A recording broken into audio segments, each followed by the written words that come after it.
ولقد أرسلنا إلى أمم من قبلك فأخذناهم بالبأساء والضراء لعلهم يتضرعون فلولا إذ جاءهم بأسنا تضرعوا ولكن قست قلوبهم وزين لهم الشيطان ما كانوا يعملون فلما نسوا ما ذكروا به فتحنا عليهم أبواب كل شيء حتى إذا فرحوا بما أوتوا أخذناهم بغتة فإذا هم مبلسون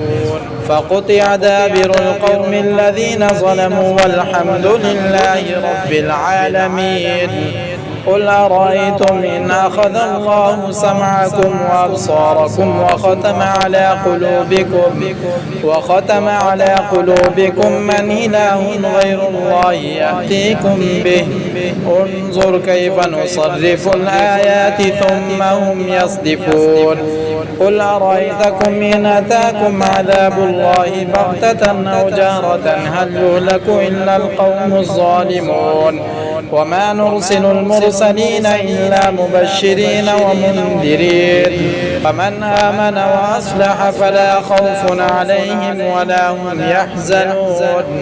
والذين كذبوا بآياتنا يمسهم العذاب بما كانوا يفسقون قل لا أقول لكم عندي خزائن الله ولا أعلم الغيب ولا أقول لكم إني ملك إن أتبع إلا ما يوحى إلي قل هل يستوي الأعمى والبصير أفلا تتفكرون وأنذر به الذين يخافون أن يحشروا إلى ربهم ليس لهم من دونه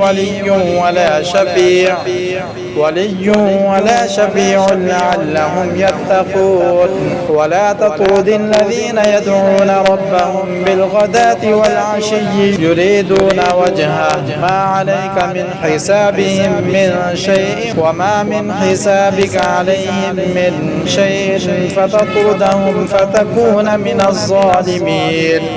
وكذلك فتنا بعضهم ببعض ليقولوا أهؤلاء من الله عليهم من بيننا